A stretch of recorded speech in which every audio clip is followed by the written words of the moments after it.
Saya mau berkisah sedikit. Dulu itu para wali yang selalu berseberangan pendapatnya, ya seperti Imam Nawawi tadi. Biasanya Syekh Siti Jenar itu selalu berseberangan dengan pendapat Wali Songo lainnya. Artinya Wali Songo itu ada yang terkenal dengan abangan dan putihan. Kalau abangan itu biasanya yang mengikuti tradisi masyarakat.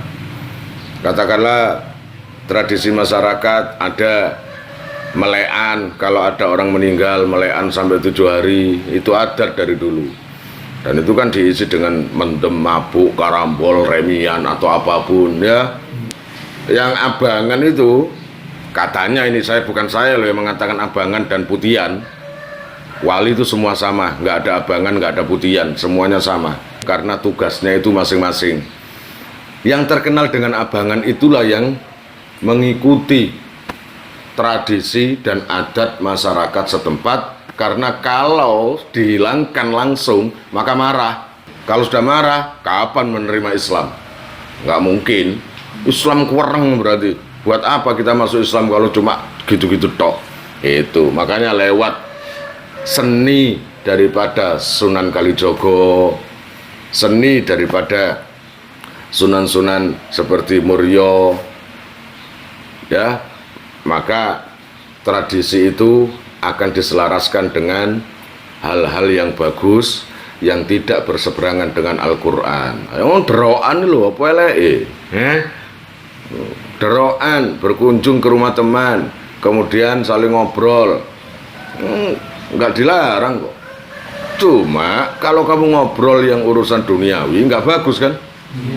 Kalau kamu pakai untuk karambol, kamu pakai untuk apa istilahnya, remian, ya nggak bagus. Ya mending dipakai tahlil lah, itu loh, diisi dengan para wali songo dengan tahlil. Dulu itu yang selalu berseberangan bukan sesama wali tok, ada lagi yang memang dari pihak Mojopahit. Dari pihak Mojopahit itu lama-kelamaan akhirnya terhimpit dengan kedatangan Wali Songo dan siarnya Wali Songo. Karena banyak ditemukan lempengan duit dari zaman Mojopahit dulu yang bertuliskan zikir la ilaha illallah Muhammadur Rasulullah. Artinya para punggawa, para prajurit atau para pembesar Mojopahit banyak yang masuk Islam. Sedangkan Brawijaya dulu, Brawijaya juga karena sudah terhimpit kayak gitu, kebanyakan yang masuk Islam, akhirnya dia juga nggak melarang. Gimana melarang? Karena beliau juga punya siapa itu? Sunan Ampel. Sunan Ampel. Maka Brawijaya menghadiahkan tanah di daerah Ampel. Ya, itu adalah hadiah daripada Raja Majapahit dan diperbolehkan untuk mensiarkan agamanya. Karena begitu halusnya watak dan akhlaknya Sunan Ampel, sehingga Brawijaya V tertarik dengan akhlaknya keluarganya, keluarga CC yang namanya Raden Rahmat itu. Ya wes le, kamu boleh menyebarkan, tapi untuk saya, sorry, saya tetap dengan agama saya. Gitulah ya, itu Brawijaya itu. Makanya Brawijaya sampai meninggal, katanya sih ada yang ngomong sudah Islam, tapi nggak ada bukti yang menguatkan seperti itu.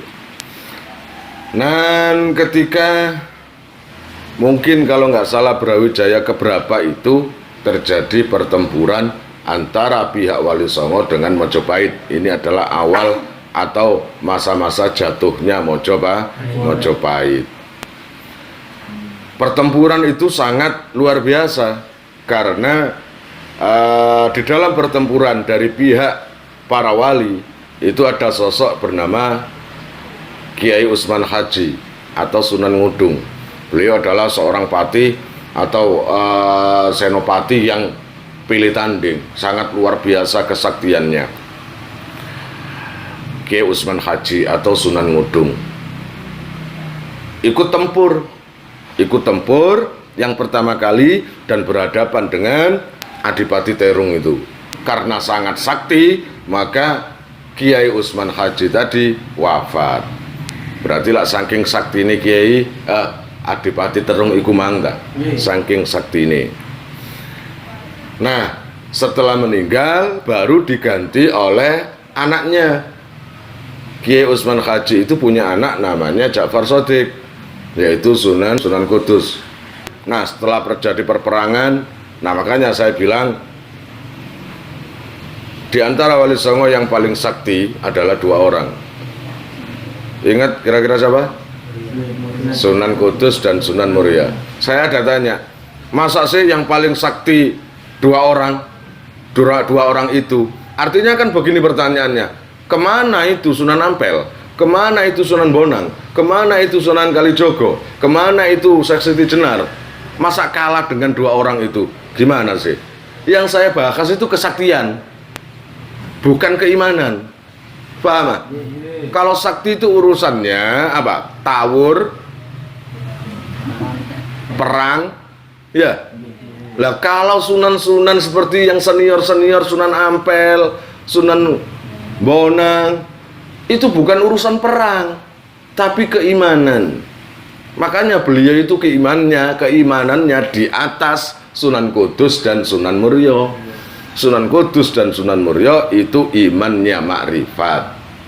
Paham? Tapi kalau wali-wali yang sepuh-sepuh, keimanannya sudah hakikat.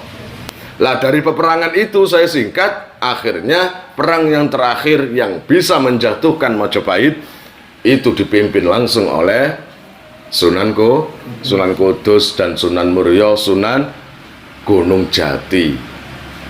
Yang tiga-tiganya itu pilih tanding, para wali pun berdecak kagum dengan kesaktian 2 orang itu tadi.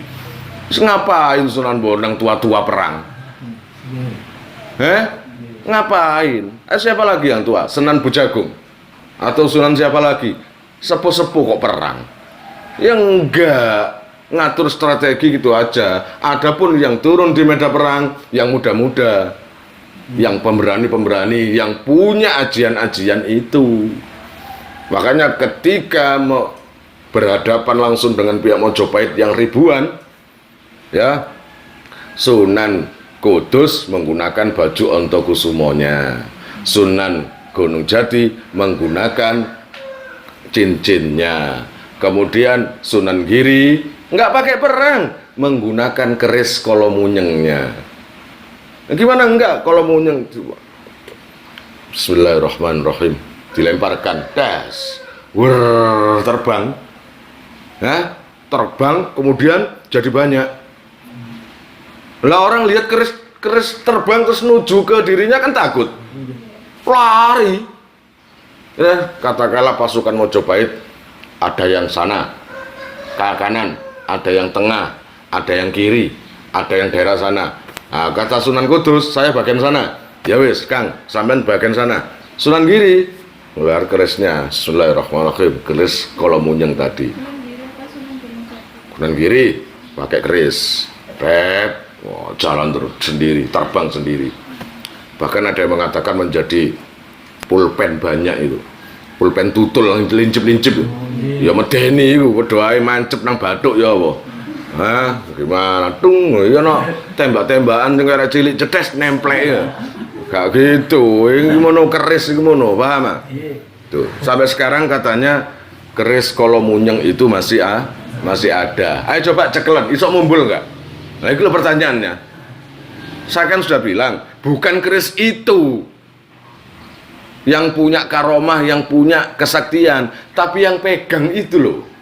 Kalau nggak percaya silakan kamu cari dinggiri, mana keris kolomunyeng? Nah itu pegangan, terus lemparkan,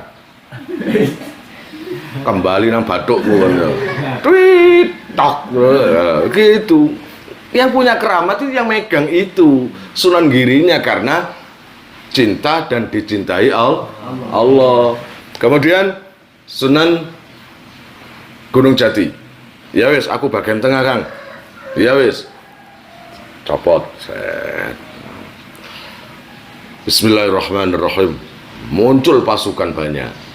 Jangan tanya itu, mosok sih, udah lah nggak usah mosok sih, Bama, nggak usah dimosok sih. Katanya begitu. Saya kan berkisah tuh. Ya banyak loh yang komentar, kadang bukan banyak, sedikit. Katakanlah di YouTube saya itu ada ribuan orang itu ya, yang komentar seneng itu katakanlah 1990, cuma yang 10 itu sing 10 orang ya ngomong gak enak. Makanya saya tak bilang, ojo repot-repot, jangan repot-repot komentar gak enak, tak hapus. Coba denger, lihat komentar kamu yang buruk, nggak ada, kasihan deh lu. Iya enggak? Kasihan, tuh kamu ngetik lama, udah nggak ada lagi dan udah nggak ada yang baca. Sudahlah, itu hak saya. Ini adalah channel saya cuma menghadiahkan sebuah kisah, saya cuma menghibur kalian. Kalau nggak suka nggak usah ditonton, kok repot. Ono sing ojo cerita ae, itu sampai satu orang ojo cerita ae, ngaji fikih. Lihat apa di playlistnya, ngaji Fathul Qorib ono, ngaji Bukhari ono, ngaji Hikam ono. Lah iku gak ngaji ta? Ada fikih, tauhid pun ada, Batul Amali, kemudian tata cara hidup bermasyarakat, wasoya itu ada, fikih juga ada. Kok iso lu ngomong jangan cerita tok ae, sekali-kali nyinggung Quran, sekali-kali ngaji. Ya Allah, itu motone mungkin rojo. Makanya saya anjurkan sebelum komen, periksa dulu kayak apa sih, kenalin dulu. Kok cerita tok, oh ternyata ini ada fikihnya, oh ternyata ini ada tauhidnya, oh ternyata ini ada ngono loh. Kalau cek kasih komen, oh tuas tadi mau komen, nah enggak, ternyata lengkap. Saya lanjut sekarang. Nah, kalau Sunan Kudus melawan Mojopahit dengan menggunakan bajunya itu, baju Ontokusumo, ya tak? Sunan Kalijogo juga, Sunan Kalijogo itu nggak ikut perang, tapi bajunya dipinjamkan ke wali lainnya. Tikusnya keluar banyak. Lah masih tikus, lah ini akeh mau gak nyeden?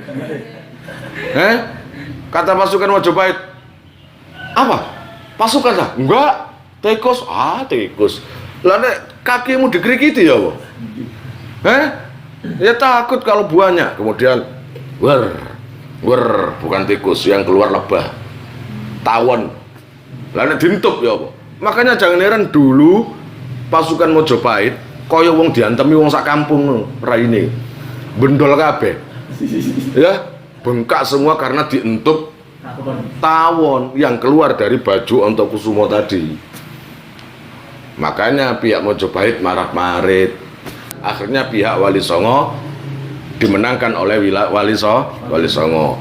Setelah peperangan itu, saya singkat, para wali berkumpul.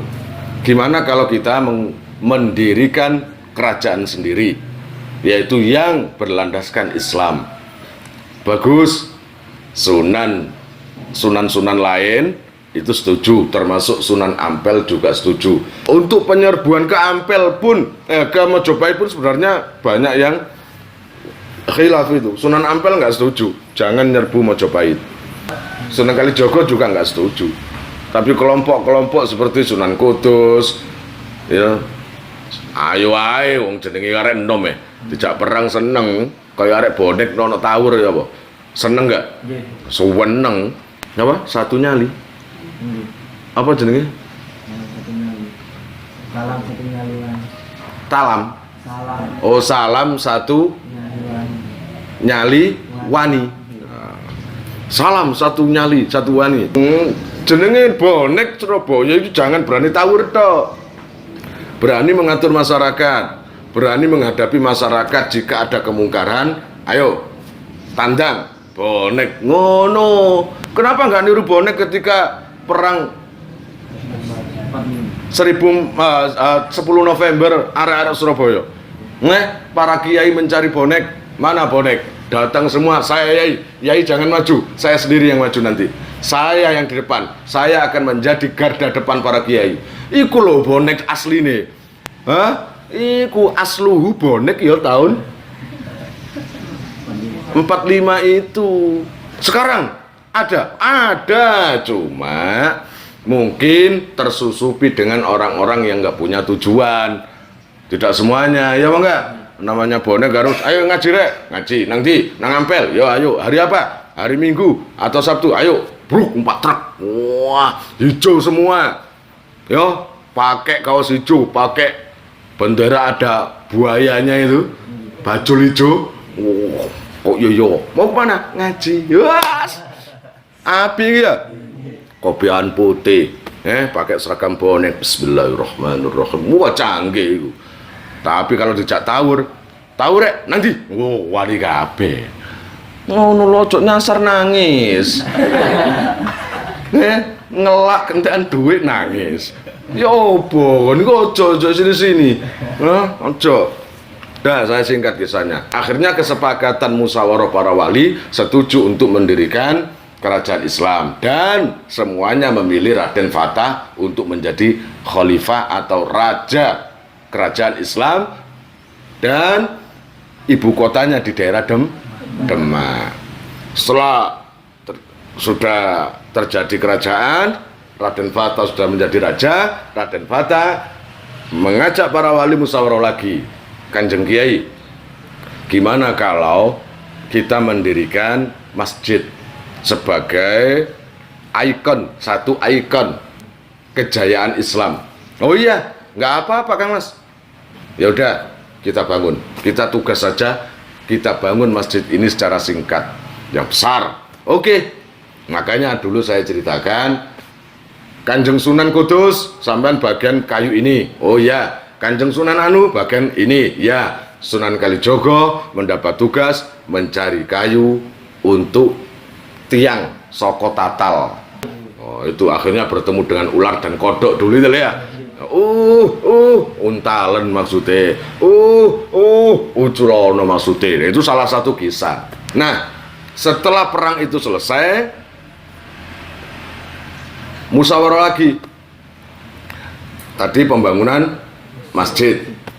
Tuh pembangunan masjid nanti ada kisahnya sendiri tentang pembangunan masjid. Nah, Sunan Giri, kemudian Sunan Gunung Jati atau Sunan Kalijogo berpikir gini, Dimas, sebelum mendirikan masjid, banyak pusaka-pusaka kita yang tertinggal di Mojopahit loh, Dimas. Kemarin perang itu pusaka-pusaka kita banyak yang tertinggal di Mojopahit. Sebelum mendirikan masjid, sampean saya tugaskan mengumpulkan pusaka-pusaka kita, bawa ke sini. Pusaka biyen niku mahal harganya, paham enggak? Kakek saiki nang Loak akeh. Masa dulu enggak pusakanya. Kalau pusaka beneran enggak mungkin di Loak ada. Paham? Sekarang kan banyak keris-keris yang KW. Kalau dulu enggak gitu tirakat DC. Akhirnya tugas untuk mengembalikan pusaka-pusaka yang tertinggal di Mojopahit adalah Sunan Kalijogo dengan membawa beberapa santri, gitu ya.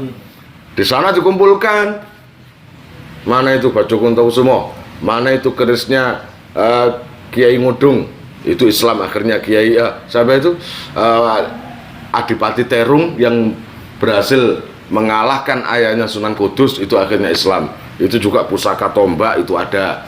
Kemudian pusaka Singobarong itu juga ada, dikumpulkan semua oleh Sunan Kalijogo. Paham?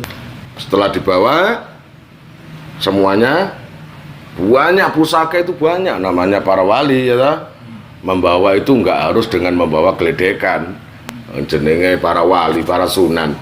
Ya keramate, paham? Setelah mengumpulkan, kembali ke Demak dengan membawa pusaka-pusaka yang tertinggal itu tadi. Nah, sampai di daerah Manggar atau Manggar saya nggak tahu, daerah Manggar, daerah Jawa Tengah sana. Karena perjalanan jauh, capek, istirahat, Ya, istirahat, semua santri-santri atau pengikutnya juga istirahat. Karena capek, cari minum. Nggak ada air. Aku juga no minum. Nggih, Njeng Sunan. Carikan minum sampai jauh. Nggak ada, Njeng Sunan. Masa toh nggak ada air? Masa nggak ada air? Nggak ada sama sekali. Baru Sunan Kalijaga itu berdoa sama Allah.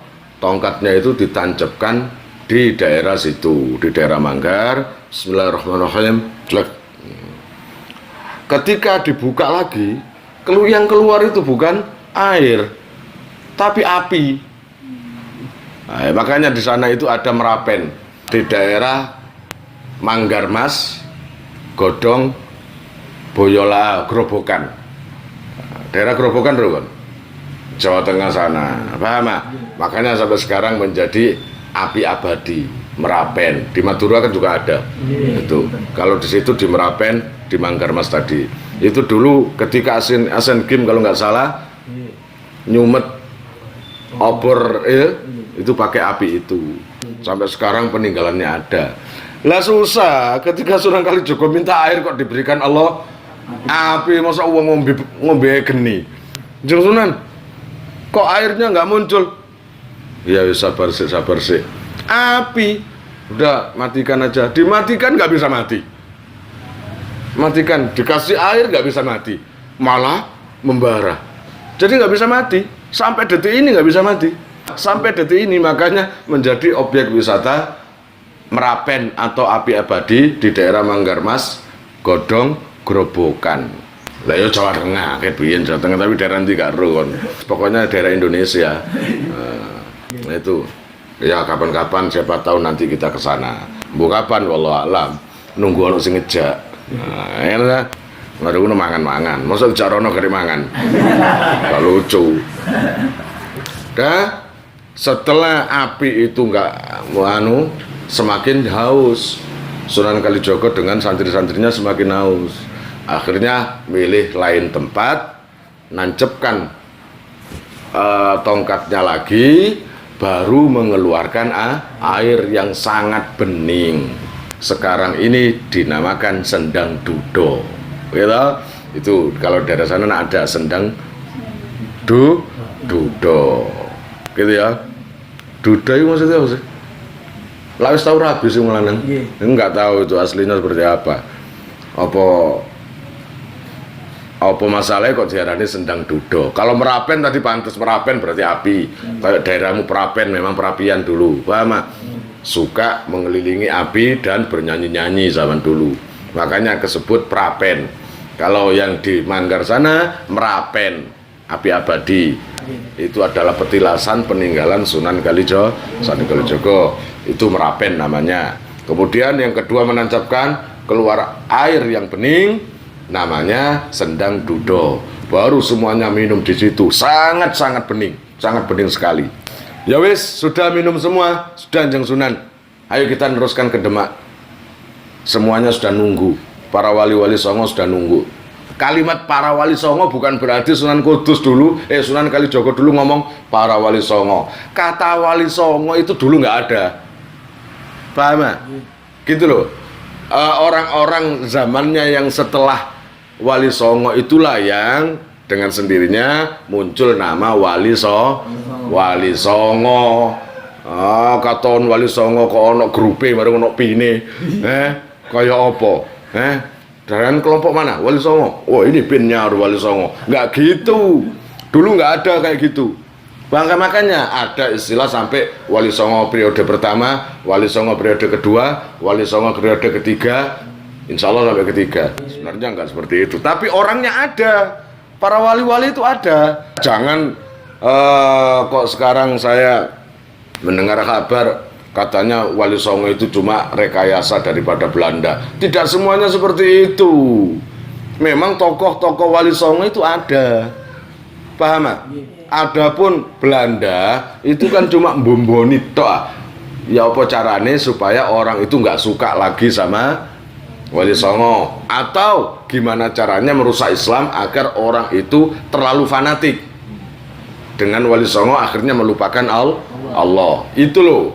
bumbonane orang-orang Belanda orientalis, saya ngerti kan, yes, orientalis ya kumang. Nah, adapun tokoh Wali Songo itu memang ada.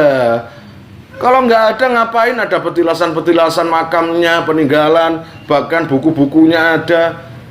Ya, gimana kamu itu ada. Nah, ada kita kembali ke Demak.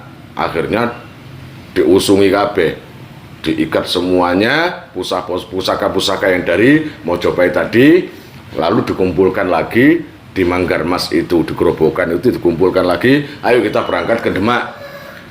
Ketika sampai ke Demak, kata Sunan Bonang, sudah tak, nak mas? Sudah, Anjeng Sunan. Sudah lengkap, sudah, alhamdulillah. Ya udah, kata Sunan Kalijogo, ayo coba dibuka, diperiksa.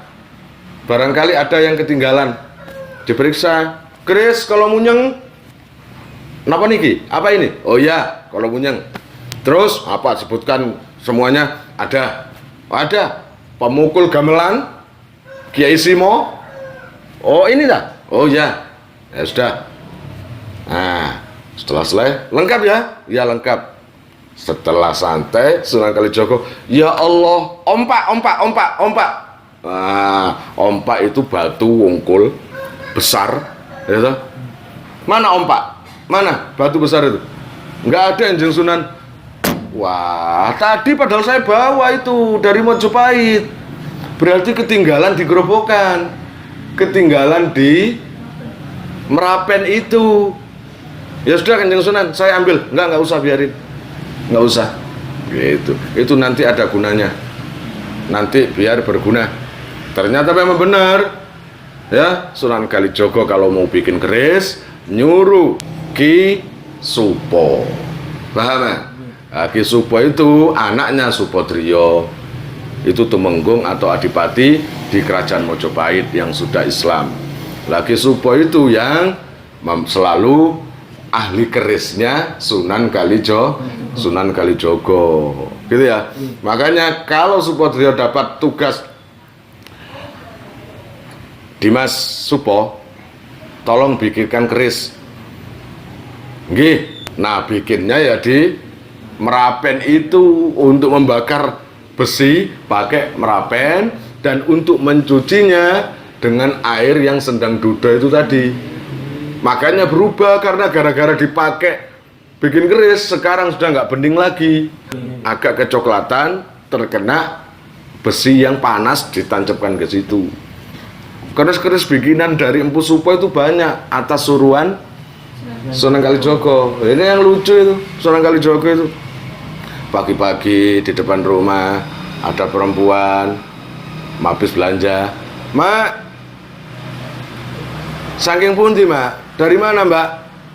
Belanja Kang Mas. Coba lihat mbak, mak. Terlihat. Oh, ini Lombok mak ya? Iya. Ini apa? Kelotok Dimas. Oh, kelotok. Ini kemiri. Mak minta satu kemiri mak ya. Nah, gitu, minta satu kemirinya. Buat apa loh? Sampai minta semua nggak apa-apa. Enggak, satu saja. Nah, segini kecil. Ya wes, minta satu. Setelah pulang, Supo tadi itu adalah istri dari adiknya Sunan Kalijogo. Berarti apa? Adik IP tadi. Nah, lah iya, berarti Supo tadi loh, itu suami adiknya Sunan Kalijogo, berarti adik IP. Ya, adik ipar. Ya. Tuh. Kemiri tadi dilihat terus. Dimas Supo, dalam Kang Mas. Tolong Dimas, bikinkan saya keris. Ya, mana besinya Kang Mas? Ini loh, kemiri. Ada-ada aja sampean Kang Mas. Bikin keris dari kemiri gimana? Nanti dipukul sama palu ya jelas ajur. Ya coba aja tuh Kang Mas, dibikinkan. Ya wis, gak bener. Berangkat ke tempat pembikinan keris. Yang namanya kemiri tadi, dipalu, ditotok, dibakar, nggak ada penyedidek gak? Ini kayak apa ya? Padahal ini kemiri loh. Ini kemiri. Coba lagi. Tong, tong. Sedikit aja enggak. Akhirnya dapat beberapa hari, Sunan Kalijaga tanya, gimana Dimas? Sudah jadi? Jadi apanya? Penyet aja enggak. Gitu. Masa sih? Iya. Mana? Ini loh. Gimana tuh Dimas? Kok tetap gini? Gini loh. Bismillahirrahmanirrahim. Dipenyet. Tipis. Set. Yo, bisa kan Mas? Mendelik jenenge Ki Supo. Kemudian dipencet. Cek. Menjadi keris satu lurus yang sampai sekarang julukannya keris pijetan. Iya enggak? Pijet. Keris pijetan itu banyak, ada yang ketika zaman Singosari, tapi untuk Sunan Kalijaga itu yang hilang, yang dicari sampai sekarang nggak ada, itu pijetan. Kemiri loh, dari kemiri. Kemudian pernah bikin keris di dalam air. Supo itu.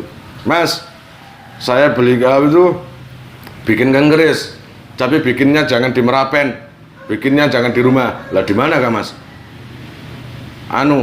Di laut. Wow, pokoknya Mpu Supo itu aneh kakang ini, adik ini. Adik kakang ya? Kakang ini, aneh-aneh. Akhirnya beneran karena kesaktian Mpu Supo juga, akhirnya nodok wesi, pukul-pukul wesi di dalam air. Gitu loh, bakarnya juga di dalam air. Kayak apa bakarnya dalam air? Wallahu alam, namanya itu adalah karomah, karena disuruh oleh Sunan Kalijaga di dalam air menimbulkan api sampai yang namanya lautan areanya tadi sampai hangat agak panas, makanya namanya keris Segoro Wedang gitu. Maka sampai sekarang ada keris Segoro Wedang. Kemudian keris apa itu Nogososro, Sabu Inten itu, terus kemudian Kiai Sangkelat itu bikinan Sunan Kalijaga semua, menyuruh Mpu Supo, Kiai Sangkelat gitu. Terus banyak lagi. Nah itulah kisah-kisah dari asal mula daripada Merapen, daerah Manggar, Grobogan. Ya, kapan-kapan ke sana. Gitu aja ceritanya. Kalian jika mau nomor HP kalian tak simpan di memori HP saya, SMS aja ke nomor saya dengan mengetik nama asal, itu aja. Nanti saya save. Lalu nanti akan terhubung ke WA saya. Insya Allah akan ada pemberitahuan perkembangan tentang NR atau ada video baru atau apa, biasanya saya umumkan di status WhatsApp ya. Buat para donatur, saya sangat terima kasih. Insya Allah barokahnya, manfaatnya akan sampai pada kalian dan menjadi jariah nanti, dan akan lestari terus sampai kalian meninggal itu nanti. Jangan khawatir, nama kalian tidak akan saya lupakan.